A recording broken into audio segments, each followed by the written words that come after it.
आप देखना शुरू कर चुके हैं माई विलेज प्रेस। आज की वीडियो में हम आपको बताएंगे मेवात की उस मशहूर कुश्ती के बारे में जो तारीख के पन्नों में दर्ज हो गई।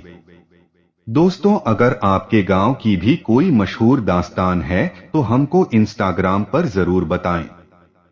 तो चलिए शुरू करते हैं।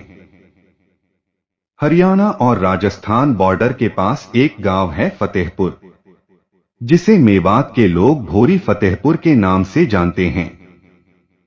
आजादी से पहले ये गांव भरतपुर रियासत में आता था। गांव फतेहपुर में एक सीधा साधा जमींदार रहता था जिसका नाम चमेला था। चमेला का कोई केस भरतपुर के राजा की अदालत में चल रहा था। चमेला बहुत ही भोला भाला आदमी था, इसलिए अदालत की तारीख पर उसके साथ उसका भाई नंबरदार जाता था। भरतपुर के राजा का एक पहलवान था जिसका पूरा खर्चा रियासत के खजाने से अदा होता था। उस पहलवान के लिए बाजार में खाने पीने की सारी चीजें मुफ्त थी। पहलवान दिन भर बाजार में घूमता रहता था। जो उसका दिल करता खा लेता था और आगे बढ़ जाता था। उसके सीधे पैर में लोहे की जंजीर बंधी रहती थी। जो कोई भी इस चैन को अपने पांव से दाब लेता था, समझो उसने राजा के पहलवान को चैलेंज किया है, और फिर वो शख्स राजा की हाजिरी में उस पहलवान से कुश्ती लड़ता था।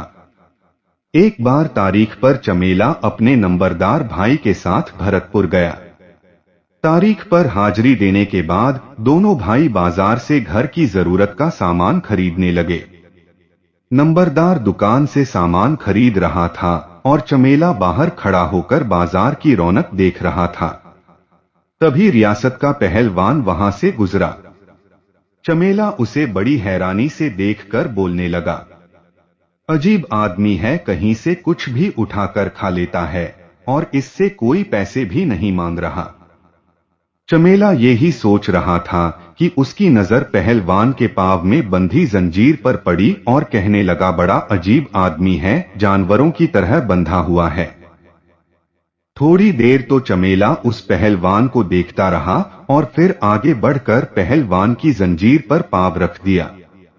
जब पहलवान आगे बढ़ने लगा तो जंजीर नहीं खींची। पहलवान ने सोचा कि जंजीर कहीं अटक गई है, तो उसने हल्का सा झटका मारा, मगर जंजीर फिर भी नहीं खींची। पहलवान ने पूरी ताकत से झटका मारा, लेकिन जंजीर टस से मस नहीं हुई। उसने पीछे मुड़कर देखा तो एक हट्टा कट्टा मेव जंजीर पर पांव रखकर खड़ा था। तभी बाजार में शोर मच गया कि राजा के पहलवान को ललकार दिया, राजा को जाकर खबर करो। शोर सुनकर नंबरदार का ध्यान उधर गया तो उसने अपना माथा पीट लिया और चमेला से कहने लगा, अरे दुश्मन, तुमने ये क्या कर दिया? ये राजा का पहलवान है, तुमने ये जंजीर क्यों दाब दी? तो चमेला बोलने लगा, मैंने क्या कर दिया, मैं क्या करूं, ये राजा का पहलवान है। तो जंजीर दब गई तो क्या हो गया, ये भी तो जानवरों की तरह बंध कर घूम रहा है। नंबरदार बोलने लगा, अरे फूफा, जंजीर दाबने का मतलब है तुमने राजा के पहलवान से कुश्ती मांग ली। चमेला को पूरा माजरा समझ आ गया और कहने लगा, यार नंबरदार, मुझे कहां आता है कुश्ती लड़ना, मैंने तो कभी कुश्ती लड़ी भी नहीं है, बस कभी कभार जोर जरूर आजमा लेता हूं। नंबरदार भाई, अब कैसे रहेगी? नंबरदार ने कहा, कैसे रहेगी, अब तो तुमको कुश्ती लड़नी ही पड़ेगी। दोनों भाई राजा के दरबार में पहुंच गए। दोस्तों, अगर आप यह वीडियो फेसबुक पर देख रहे हैं तो हमारे पेज को फॉलो, और अगर यूट्यूब पर देख रहे हैं तो प्लीज हमारे चैनल को सब्सक्राइब कर लें, ताकि आने वाली नई वीडियो सबसे पहले आप तक पहुंचे। नंबरदार ने पूरी बात राजा को बताई और कहने लगा, महाराज, ये तो पागल है, इससे अनजाने में गलती हो गई, इसे माफ कर दो। मगर राजा नहीं माने और कहने लगे, नंबरदार, तुमको तो पता है ये रियासत का उसूल है, कुश्ती तो इसे लड़नी ही पड़ेगी। नंबरदार ने राजा से खूब मिन्नत करी मगर राजा टस से मस नहीं हुए।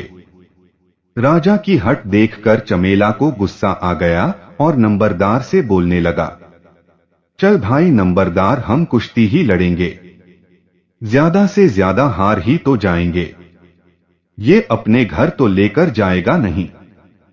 अब मत गिड़गिड़ाओ इनके सामने।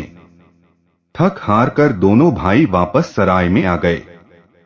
सराय पहुंचकर नंबरदार का गुस्सा आसमान में चढ़ गया और वो चमेला को डांटने लगा, यार चमेला, तेरा मतलब क्या था जंजीर पर पैर रखने का?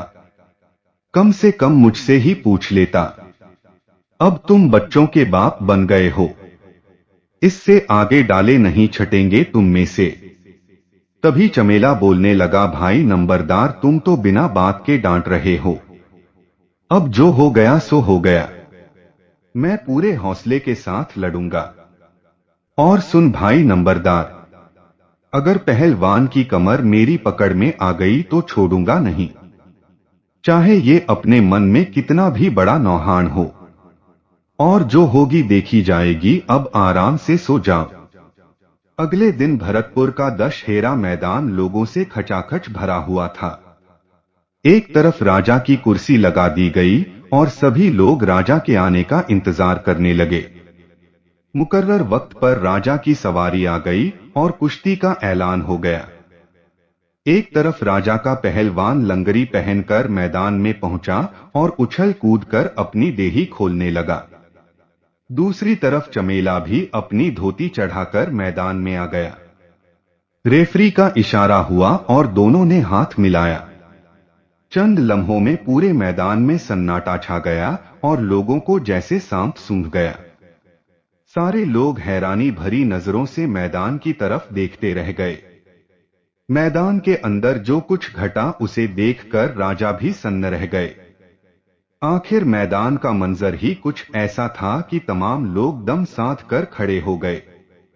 दरअसल हुआ ये था कि हाथ मिलाते ही बड़ी फुर्ती के साथ चमेला ने पहलवान की कमर पर अटैक किया और जैसे ही पहलवान की कमर चमेला की पकड़ में आ गई तो उसने मजबूती के साथ ग्रिप बनाई और अपने जिस्म का पूरा वजन पहलवान के ऊपर डाल दिया, जिससे राजा के पहलवान का बैलेंस बिगड़ गया और चंद सेकंड में वो कटे पेड़ की तरह चारों खाने चित्त हो गया। ये मंजर देखकर लोग ही नहीं, राजा भी हैरान हो गया था। नंबरदार ने भागकर चमेला को कंधों पर बिठा लिया और मैदान के चारों तरफ घुमाने लगा। राजा ने चमेला को अपने पास बुलाकर कहा, बोलो पहलवान, क्या इनाम चाहिए? चमेला ने कहा, महाराज हमको कुछ नहीं चाहिए, बस हमारा ये केस खत्म कर दो। राजा ने चमेला का केस उसी वक्त खत्म कर दिया और दोनों भाई खुशी खुशी अपने गांव लौट आए। तो दोस्तों, ये थी मेवात और गांव फतेहपुर के चमेला की मशहूर कुश्ती, जिसने अपनी और मेव कौम की लाज बचाई थी। उम्मीद करते हैं आपको हमारी बताई गई जानकारी खूब पसंद आई होगी। मिलते हैं अगली शानदार वीडियो में।